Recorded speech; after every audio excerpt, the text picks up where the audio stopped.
Hi, everyone. Welcome to Two Bald Guys Talking Safety. I'm Langdon DeMint. And I'm Julian Taylor.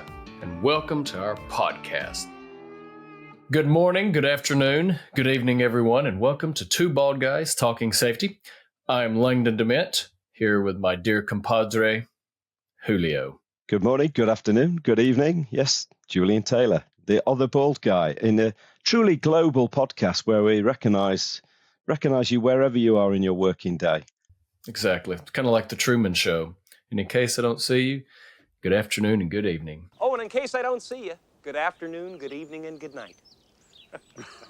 I love the Truman Show. Love the Truman Show. Yeah. So let's chat about the new year. Yep. And 2025. Can't believe it's 2025. Yeah. It is funny how I feel like as you get older, you always hear that, but it is humorous how as you get older, the time really goes faster. Well, and I'm older than you. It's like going. Yeah, I mean, it is. You try to live in the moment more, not to sound whatever, but man, crap flies. So I think maybe we don't want to do the normal trend per se, but maybe we have a little discussion on 2024, some crucial things we saw, and then what that looks like for 2025. What do you think?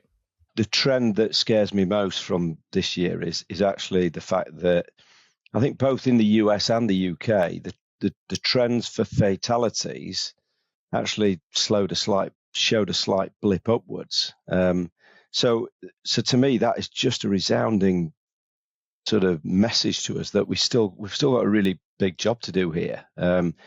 And when you think about trends of the last year, maybe the last 2 years, ESG is the thing, isn't it? Everybody's talking about ESG. A lot of businesses don't know what to do with ESG.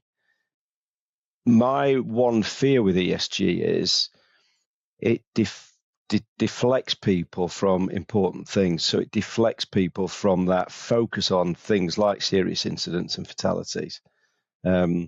Because they get distracted by other elements of ESG. And I think it's in 2025, it's how we get the focus firmly back on what are the things that are going to help us to drive better behaviors around safety. So we can start to get that number going down again. Jules, that was so eloquently put. And I mean that in seriousness. Because I think that is my sentiment without being emotional. I think we get so caught up honestly, we do get very caught up in the environmental aspect and how we can do it. Well, one of the best things we can do is protect our people, because if we protect the world and we don't protect our people, so I think that's an excellent point. And you also brought up another great point that we can share as of when this is being recorded versus when this is going to be released. The new BLS data has come out in the States for fatalities, and there was actually a decrease, which is good. Good. But it went from last year I always get this backwards. For this side of the pond, can you just explain what the BLS data is? Yes. So Bureau of Labor Statistics, that's basically all the workplace statistics that we have in the States. Very similar to when the HSE does their release, which theirs, I think, is at the beginning of the year, if I recall correctly. But all that data it could be workplace injuries, like your non-fatal occupational injuries, illnesses, what led to those, meaning this is how you can determine your slip, trip, and falls, whatever type of event, what time of day. So the Bureau of Labor Statistics it's a organization, it's a governmental organization in the U.S. that really manages all of those trends or data lagging indicators at the end of the day. But where they did a release for fatal occupational injuries and illnesses, and they found that for 2022, make sure I'm getting my years right, with 24 and 5, because it's always back a year. It's confusing. 2022, it was 5486.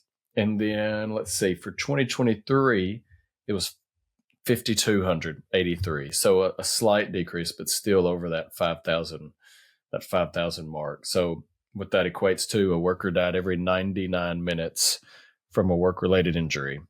compared to 96 minutes. So we made it three extra minutes. That is, but it's scary numbers, that, isn't it? It's really scary numbers. One of the things we've been talking about this year, and seems to be a trend, and it's something I'm going to advocate that we carry on talking about next year, is this whole piece around psychological safety. I don't know necessarily whether we maybe get rid of the psychological safety moniker, because it seems like a bit of a buzzword again.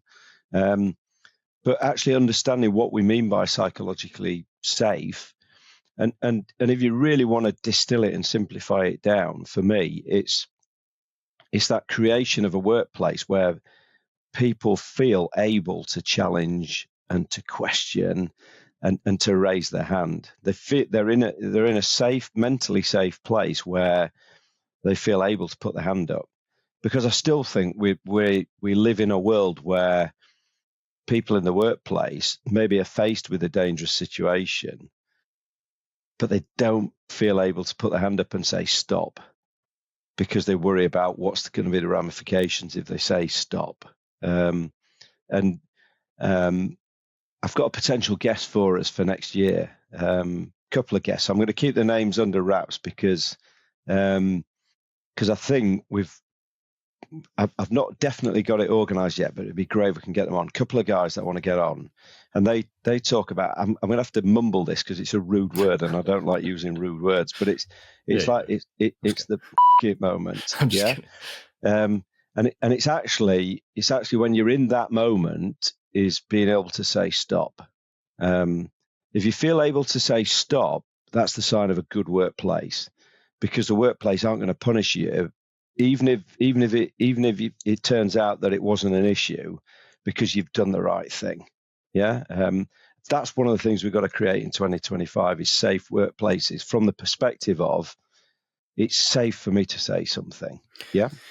Well, and I think also it's interesting because we think of this psychological safety, and I think so many might not really understand what it is.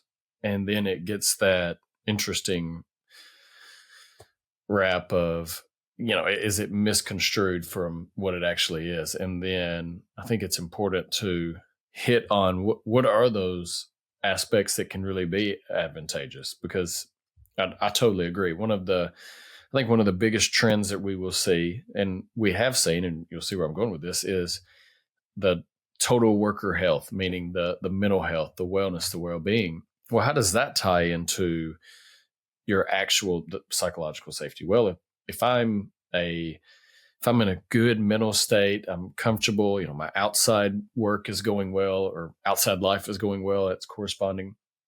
Usually I'm probably going to be more apt to be in a positive role. So when I am at work, I feel more psychological safe, meaning if I want to start the job when I'm fully ready, healthy, and safe, I'm comfortable stopping work. I'm comfortable saying, whatever, just bringing to the attention of something that's occurring, good, bad, indifferent, just bringing it to light. And that's part of that, to me, major engagement piece that we have to try to instill, because, we talked about the fatalities, how they've dipped a little bit, but still very, very high. If we continue doing the same thing we've been doing and expect different results, we're probably not going to. As somebody who wasn't Einstein said, that would be the definition of madness. Yeah, truly. Could have been him, though. Who knows? It could have, yeah. Probably not, but maybe. And I think it'd be really interesting, wouldn't it? And if there was some kind of data or statistics around how many incidents, or when you're looking at incidents, how many were actually affected by outside factors, so factors outside of the workplace. So issues at home, challenges that people were trying to deal with, divorce, whatever it might be. And actually that's then affected their performance in the workplace that has led to some kind of an incident. That would be interesting. Yeah. And I think when you talk about psychological safety, it's interesting because it brings you into a whole raft of other things, because Because when you start talking about psychological safety, it's about things like leadership and the behaviors of leadership. How do we coach and change those behaviors? One thing I've talked about this year is, and it's really simple little things sometimes, isn't it, from leaders? So, for example, when a leader rocks up on site and they go into a meeting, what's their behaviors? So I remember talking to a consultant who was going to a business to talk to them about behavioural safety, and he drove into the car park and it had a sign saying please reverse park. So he goes in, reverse parks. All the pedestrian walkways were marked out, so he gets on the pedestrian walkway and starts walking towards reception. Big Merc drives into the car park, drives forward facing into a parking space. Guy gets out, walks straight across the car park, ignoring the pedestrian way, into reception. He gets into reception, signs in. The guy comes down who he's got the meeting with, and guess who it is? It's Mr. Merc. It's Mr. Merc driver, yeah? But even more than that, even more than just not following the rules and demonstrating that they're important, how often do you see managers, supervisors, senior leaders go to a different site, they walk in, they go to the meeting room they're having the meeting in, have the meeting, walk out again and leave, and don't talk to anybody else whilst they're there.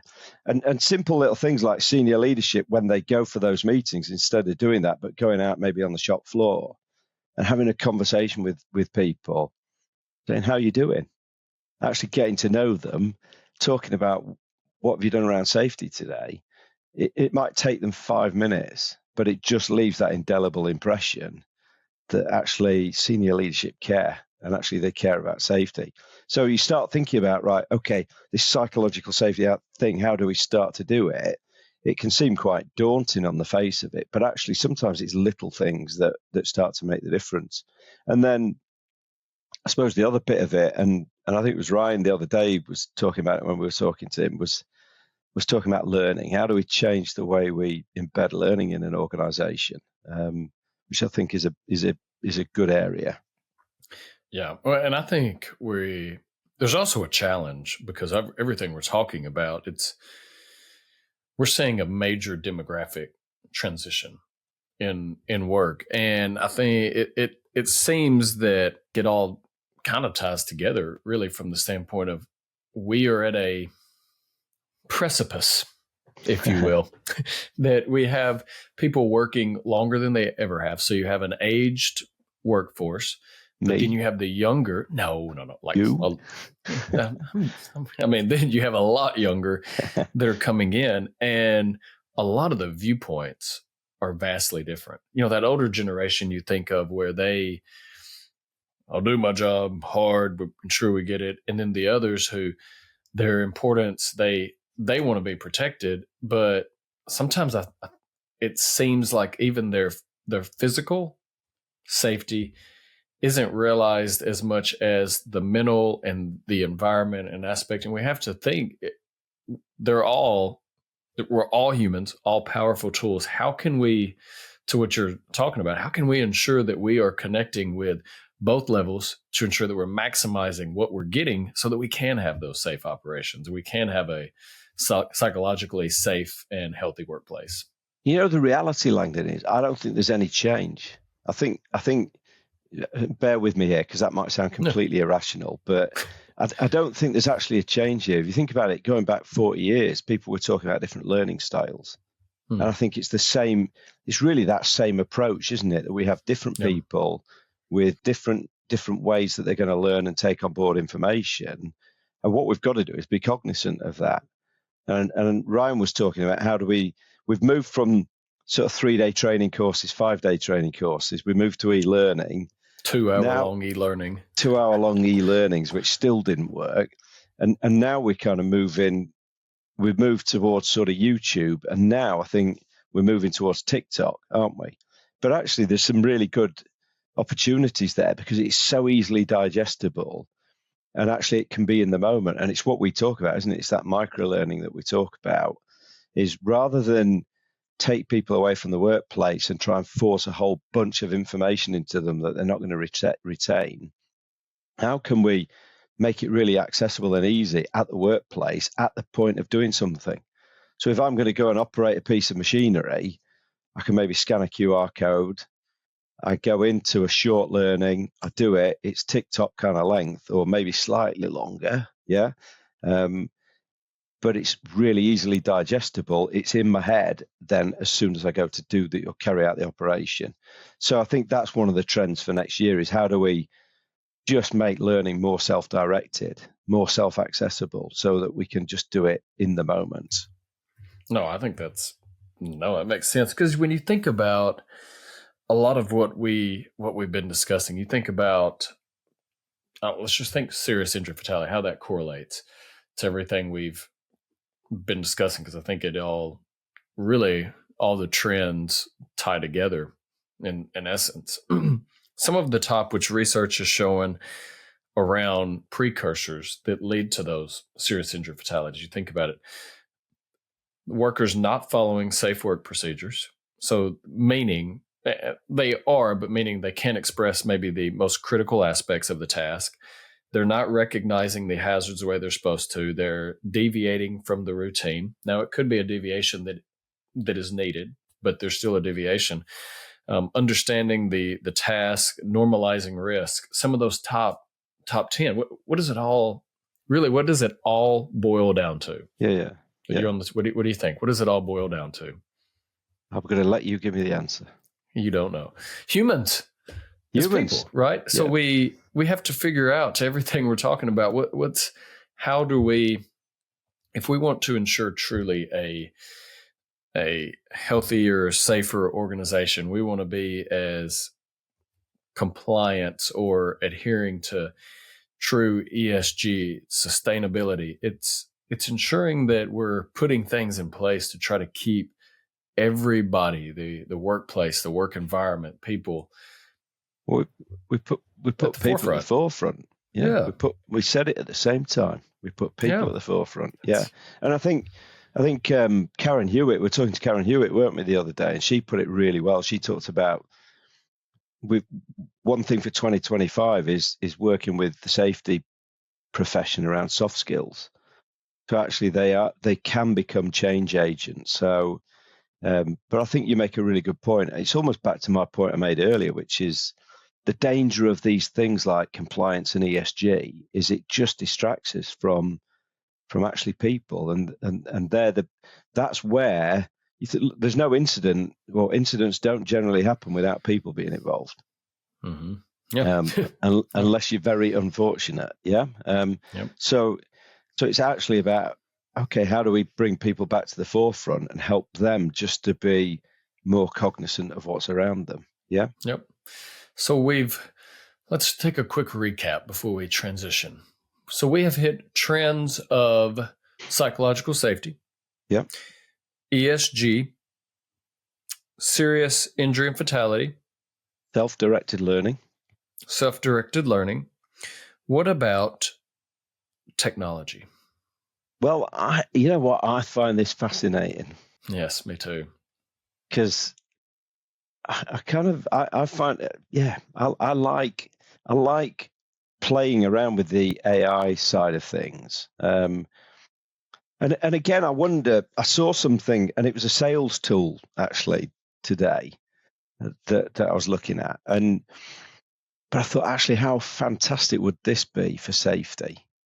So in a sales scenario, what it was basically saying was, who are your potential customers? And you wake up in the morning and it's giving you prompts to say, have you thought about this? Have you thought about going and talking to them about this or providing them with this information? But actually, what a great safety tool. If we could have that kind of AI prompt that's coming through to people to say, your job role today is this. Have you thought about these safety issues? Yeah. So I think that there's definitely a place for AI, and I think I don't know about you, but I think it's quite. I was also almost going to say scary how quickly it's developing. It's kind of gone from being this almost unreal thing that people were mooting could happen to all of a sudden it's happening in lots of places. I mean, you do a Google search these days, and you get an AI response, don't you? ChatGPT I think is a really good tool. But it still needs human input, still needs human verification. But I think if we can start to use AI in that way, where it starts to give us that really valuable output, I think it's going to be great. And I think you can then associate it, almost link it into wearable technology and into even things like CCTV systems to make observations. I think there's some really powerful opportunities moving forwards. I think we have the same. Should we get the cynical view now, ladies and gentlemen? Jerk. I think it's not cynical. There's reservation. I think we're trying, which I guess that's maybe what we always try to do. Probably. There's still the same problem, but we're trying to use different tools, different things to help us be better suited to manage every day. Let's just blanket it for a moment. I think right now, as an health and safety EHS professional, there's things that I see where honestly it can help. I think it can make a difference. There's aspects that I think it doesn't need to take the place of the human element. And I can give an example. Actually, it's one of those, you say yesterday, but when it comes out, this was actually a couple of weeks ago. So it's one of those Back to the Future moments. You've got to come back with me. Where? Back to the future. Yeah. But I gave my boss man some images that I'd taken of hazardous scenarios, and he was testing it out, just kind of seeing how it could identify and sharing it. And honestly, from a hazard identification standpoint, it did very well. Now, these are pictures I know. I was there, took a few of them, and I'd probably give it an A, honestly. And he wasn't, if I recall correctly, the parameters he put weren't just as super extravagant, but it identified it, and then it gave a little bullet as to the rectification or whatnot. I wasn't crazy about what I read on the bullet. Now I understand he could have put more into it to get it out. I'm not going to go down that rabbit hole, but it does make you wonder from that, or from what you were talking about, how it can link into CCTV and it views a lift. Does it know how heavy that item is? No.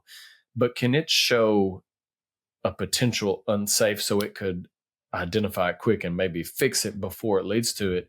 And it really didn't need to know that full-blown assessment. Sure, because I think it has a chance to help, because we go down, I don't know what you want to call them, but think about the UK HSE. They're, y'all are very, when I say y'all, but you know what I mean. The UK is very risk assessment heavy.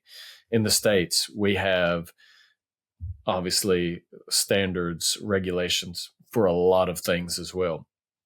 So I wonder, is it something that it's difficult to know, okay, have I dotted my I? It's difficult to know some of that. So if it can help ensure that you are adhering to those things, that you are doing everything in place to try to create a healthier, safer workplace. Yeah, I think there's definitely going to be a place for these tools that can help create a safer workplace. I think there's always that fear, isn't there, that it's going to take jobs away. Actually, I see it the opposite. I see it as actually it can help to do those jobs more effectively. That's where I see some of the benefits of AI. It's certainly going to be an interesting year, isn't it? If you think how quickly it's progressed in the last 12 months, 2025 certainly is going to be an interesting year. And I think it possibly starts to make those wearable technologies, it starts to deliver on the potential of those that they've maybe not really delivered on to date. I think you might start to get more value out of those things. I think, I totally agree with that. I feel like we put so much more on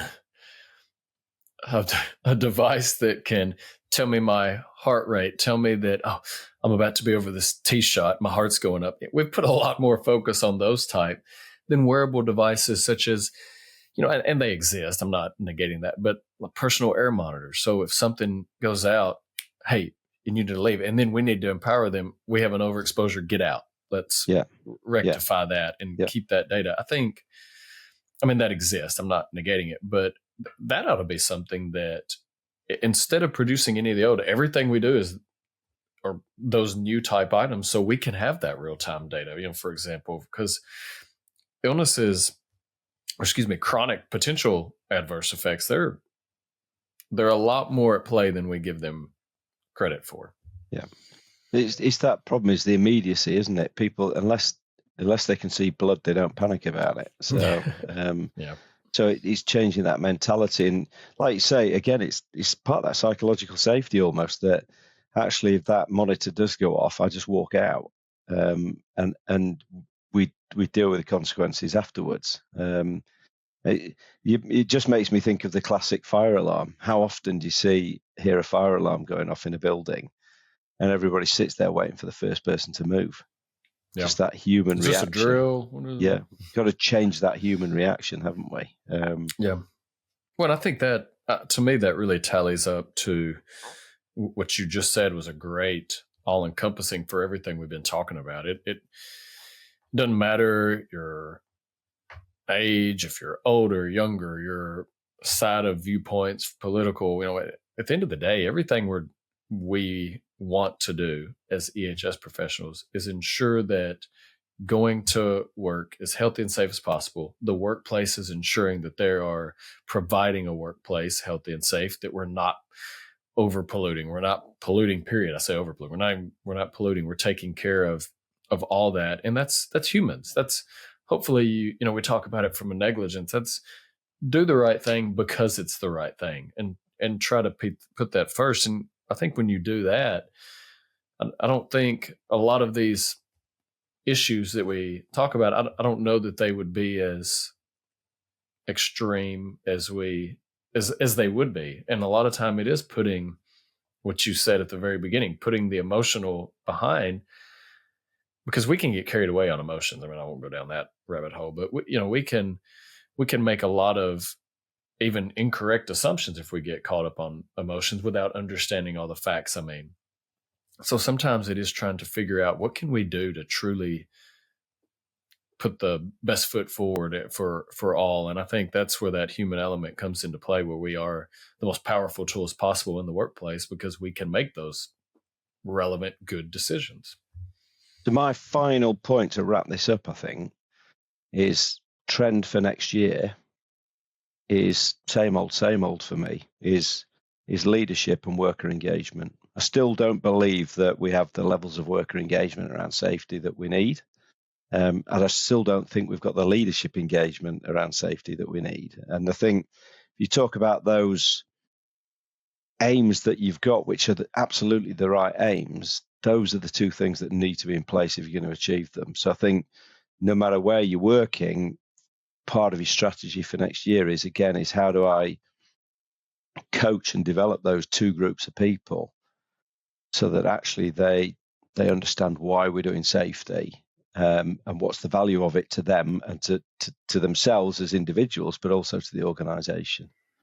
Very nice. I think mine is trying to ensure that we don't continue doing the same thing and expect changes, because whether it's technology, whether it's, SIFs are the perfect example of that. We think that, if we put a focus on our slip, trip, and falls, that's going to help the fatality. Well, no, that's what we've always done. And what it also shows is if you put a focus on slip, trip, and falls and you're still having those STFs, is that working anyway? So think differently so that we can make potentially, hopefully, better decisions. So I think that would be kind of my biggest trend, because really both of what we said, if we fine tune those, I think it would probably minimize and rectify a lot of the other trends that we're seeing for next year.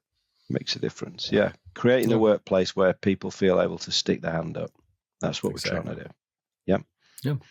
Well, thank you, Langdon. I will thank you, everybody, for listening. I'll let Langdon sign us out because he does it far better than I do. Thanks, Julio. And I enjoyed our conversation today. Everyone, as we're thinking about the new year, as you're making your resolutions or just looking ahead, don't do a resolution, but just look ahead at what could we do differently? How can we drive better changes for ourselves, our families, our organizations? Remember to look at the past, learn from it, and then let's make decisions that will be better for tomorrow. So as you're going about your days, remember to stay healthy, stay safe, and ultimately, let's watch each other's back out there. Thanks, everyone.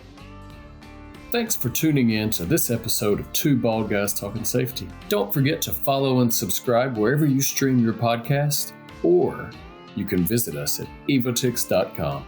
And if you've liked today's podcast or you found some value from it, we'd really appreciate it if you could head over to Apple Podcasts and leave us a review or a rating. It really means a lot to us. Thank you.